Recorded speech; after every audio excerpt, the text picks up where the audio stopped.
Hi everyone, this is Allie. Welcome to the Inner Gaze. If you're new to my channel, thank you for tuning in. And if you like what you hear, please either like or subscribe. And I want to thank everyone who's already subscribed to my video. This is kind of new for me, just getting started. I'm really appreciative of anyone who's willing to listen. So today I wanted to broach a really important topic that has come to me sort of unintentionally. This is something that everyone sort of deals with, and it is the chicken or the egg phenomenon, such as life. And the big question is, am I causing things to happen around me, or is life just happening to me? And by accident, I was talking to a friend not too long ago, and I was talking about something that I really wanted to happen in my life. And my response to something was, I'll see it when I believe it. And I realized, oh, wait, no, I meant to say, I'll believe it when I see it. And the truth is, well, it could be either way. And now it's kind of hard for me to redo that saying. Like, I can't, it doesn't sound right for me to say, I'll believe it when I see it. It sounds a lot more right for me to say, I'll see it when I believe it. And it prompted me to make this video because I think it's a really funny mistake to make. So when we want something or we desire something in our lives, you can tune into Abraham Hicks, look up anything about law of attraction. What the law of attraction would say, and trust me, I am paraphrasing here. I did not done extensive research on law of attraction, but it's the idea that your vibrational match will bring into your life what is vibrationally meant to be drawn to you. That means if you are in a state of really desiring something, but when you actually tune into what your thoughts are creating in your mind, they're feelings of sadness, anger, feelings of rejection, feelings of pain, feelings of lack, uncertainty, doubt. When you want something so bad, but your primary feeling is fear and I don't have it, then guess what? Your vibration is so low that it can't possibly be matched to what it is that you want. And you could think of it from, an emotional standpoint, chicken or egg. So I invite you, if you do look at life like it is always attacking you, like no matter what you do, you can't get a break, I invite you to take a look at your internal system and make changes there. Because at the end of the day, regardless of what is true, the chicken or the egg or the chicken, your internal state is the only thing that matters when it comes to your happiness. It's how you react to the stimuli around you that generates how you feel about yourself. So focus more on the inward, first of all, and you'll find that your life is a lot better. But what I really want to talk about is the magic of manifestation. So let's say you're on the train, or maybe you don't take a train, maybe you're driving, and you're already late for work, and in your car you're like huff huff huff, huff huff huff, hum hum hum, ho ho ho, and you're very upset, and the songs aren't even good on the radio, and then all of a sudden someone cuts you off, and now you're like, I'm not even giving the finger, ring finger, okay? And then all of a sudden you're stuck in traffic and your tire blows out. And then you're like, oh my gosh, today's just the worst day ever. So that happens all the time. I feel like whenever I'm in a bad mood, I spill my coffee everywhere. I'm late to work, the train slows down. I get in and I get like a weird letter or something. So think about your internal resonance, the vibration that you're vibrating at. if you are constantly and perpetually in a state of lack or fear, then you may be unconsciously inviting into your vibration experiences that match that resonance. And there is some quantum science. I'm not going to claim to know the science, but I've read a little bit about it. And there's research out there that suggests that the observer has far more influence on the experiment than the items being observed. That when tiny particles at a molecular level, the atomic particles, are observed, they behave in a way that mirrors what the observer is thinking or wanting to see. And I think I talked about Schrodinger's cat. I don't even know if I'm pronouncing that right. But as there being infinite potentialities of any one phenomenon, that until it is observed and marked down, that the event has not occurred. It's sort of suspended in hyperspace. So if the Schrodinger's cat phenomenon, I think, has to do with like there's a cat and a bomb in a box or something like that, or a cat and a grenade in a box, and it's closed, so you can't really tell what's happened. Like in this experiment, you can't hear, see, or understand what's happened in the box unless you open the box and observe the outcome. So until the outcome has been observed, there is no outcome. And technically, the results are still suspended in hyperspace, which means there's infinite potentialities of what could have happened. Similarly, on a subatomic level, when an observer and a scientist is taking a look at protons and behaviors of these subatomic particles, it is said that their thoughts generate the reaction of the particle. So, in other words, there's actual research out there that suggests that thoughts are things, and that it's not so much that the things make us think, but that our thoughts make things change around us. What? So, when it comes to the saying, I'll see it when I'll believe it, and I can't even undo it. It's like, I'll see it when I believe it. I'll see it when I believe it. I'll believe it when I see it. Think about like the energy of I'll believe it when I see it. It's basically like a little, like I see a little kid and he's just like, I'll believe it when I see it. You know, he's very, there's a lot of ego there. There's just like, he's kind of rigid. He's stubborn. He wants something. It's clear. He's like, I want it, but I'll know it's there when it's there, when it shows itself up for me. That's the energy of that saying. I'll see it when I believe it. Gives the observer a lot more power. It's like saying, I guess I have a lot of power over my thoughts here. Maybe if I really wholeheartedly believe in this outcome and not stand my ground, that I'll actually invite the experience in, and I can experience it that way. It's kind of fun. So I'll see it when I believe it, really, really resonates with the law of attraction and this idea of belief, and how we are all creative manifestors. We are all creative beings. We're all divine beings.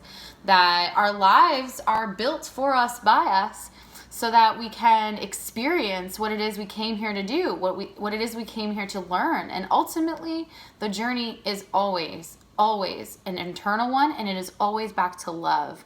And that love brings us all closer together, because that is what we are. We are all one. So if we take more power over our lives, we can actually design what it is that we want. We could realize that we're manifesting in any given moment in time. And I want you guys to think about this way. Just give yourselves an experiment. If you're feeling the doubts, and chances are, if you're tuning into this video, you're not in the place of doubt and like I came here to troll and just sort of not open my mind, give yourselves the opportunity to just try. Give yourselves an experiment to manifest even a small thing in the morning, like when you first wake up, which is actually a very good time to manifest things because you're still in a state of theta, post-dream state, which is a delicious recipe of the mind and the pineal glands for manifestation. You can manifest anything you want, and I've tried this. I've experimented with this for a while. You can write a unicorn. I'd love a unicorn. I'd love to see Jim Carrey. I don't know. I've had a lot of interesting things, and they don't always show up as exactly what I asked for. Like, yes, I tried to manifest seeing Jim Carrey, but instead I got a license plate that said Carrey, which was cool, I guess. But there have been other things that have been a little uncanny, and have led me down paths that I'm supposed to lead down. So it's a really fun experiment. Now, when it comes to your heart's desires, ask yourself, when you're thinking about something that you want, does it give you joy? Does it give you hope? Does it give you excitement? Does it make you feel good inside? Or does it remind you that you don't have it? That you're lost without it? That you need it to be happy? That you feel like you'll never have it? Ooh. When you pull that thing to mind, take notice of your vibration around it. That's what the law of attraction will tell you to do. And in order to get what you want, you have to change your vibration in order to bring it into your field of awareness. It's simple. If your primary vibration around the thing that you want is negative, you can turn that negative by widening the gap between what it is that you want and what it is that you think you don't have yet. So you can actually soften all the feelings that you have around the thing that you feel like you don't have. And you can start to recreate your emotions around it. You can actually do an emotional focus wheel. This is something that Abraham Hicks talks about. My friend told me about this. So write down the thing that you want on a piece of paper, and then write down all the primary feelings that you feel right now associated with that thing. Like a diary. Let me give an example. Okay, so in 2014, I really wanted a new job. I wasn't happy with the position I was in, and I knew I was going through a transition, and I was very stressed out.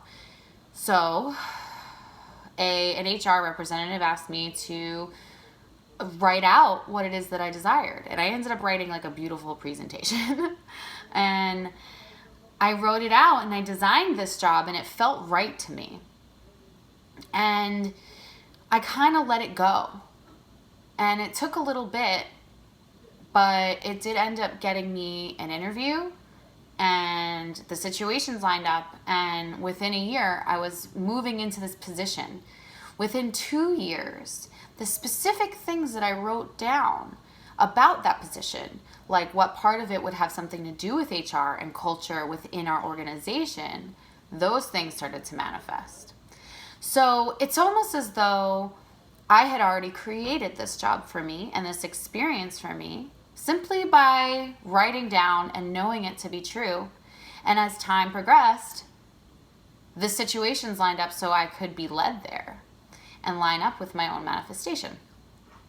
If I were to remain in the vibration that I was primarily in 2014, which was stress, I don't know, life or death, really. I felt like the unknown was so scary. I didn't know how to jump ship. I was frightened about the rest of my life. I was like, what if I can't do anything? What if this kills me? I don't want this future.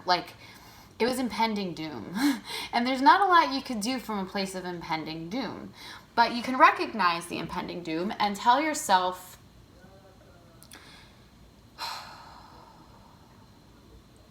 this is just my soul's way of telling me that I'm on the verge of a beautiful change. And it only feels wrong to me right now because My soul is begging me to see that I'm not a vibrational match to this situation anymore, and that I am on the verge of evolving to something new. So when you're in that situation, you're actually in a prime zone to manifest a new reality for yourself.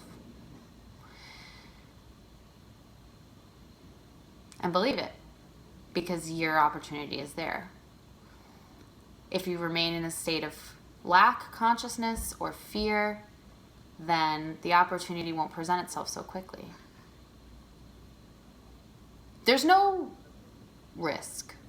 I don't know why people get really up in arms about this idea of having hope, or belief or faith. I guess hope is different. Hope is sort of, I think, the word itself feels like a lower vibration than faith, although they're very high vibrations. But I think hope sort of is like, I'm hopeful, but, maybe not. Faith is like, I remain in a constant appreciation of what's to come, and I know my best is coming, and I look forward to experiencing it once I reach that vibration.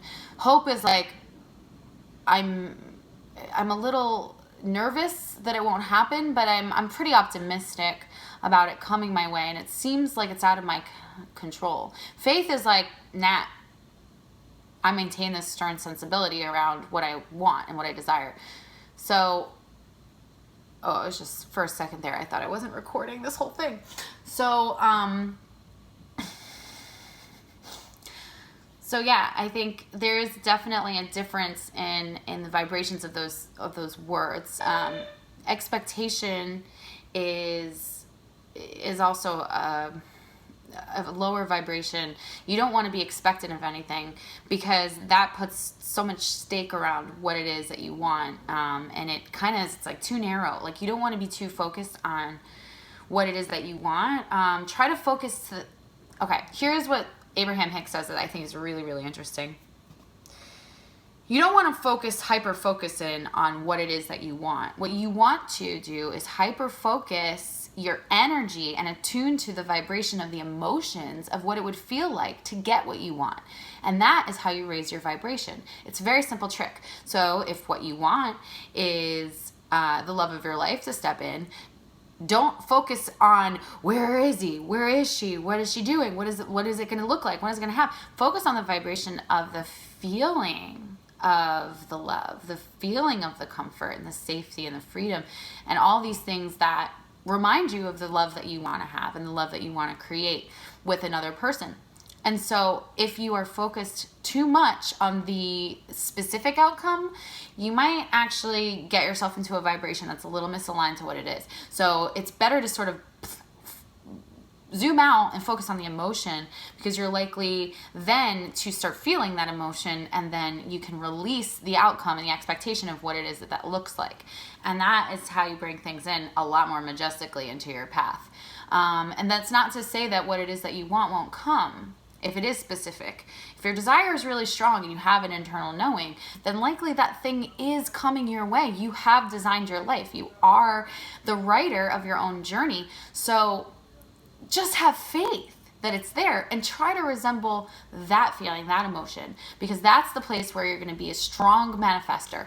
And let me tell you, with the vibrations changing on the planet at this point in time, we are evolving. We are getting to the place where we need to be in control of our thoughts, and we need to master the things that we are thinking about at any given time. And if we're not mastering what we're thinking about, we need to be in a place where we can at least observe, as a babysitter would, the tiny part of our mind that is in constant nagging and fear and doubt and self-shame.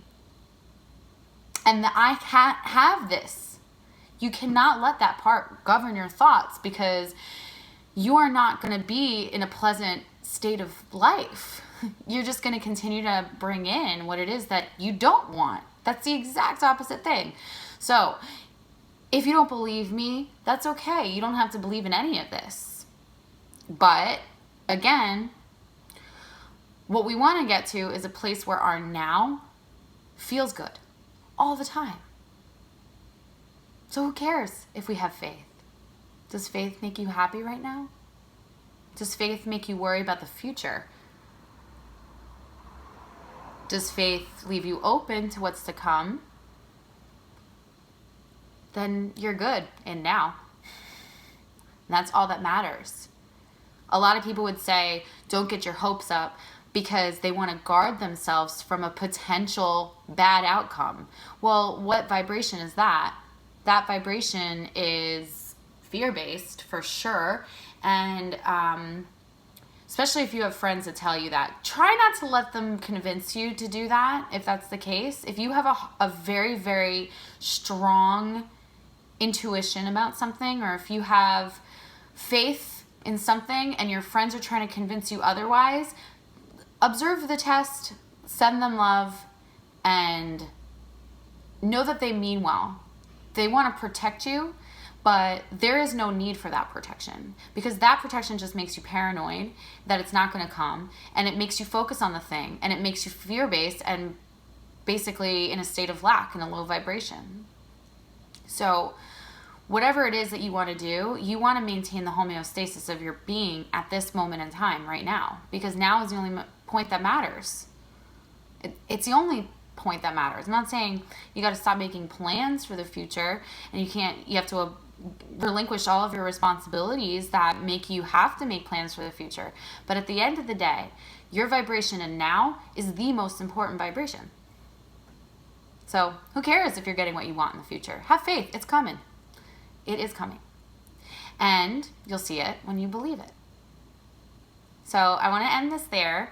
And if you like this, maybe share this video. And I really appreciate all my newcomers if you are watching for the first time. And have a really great day. Love you. Bye.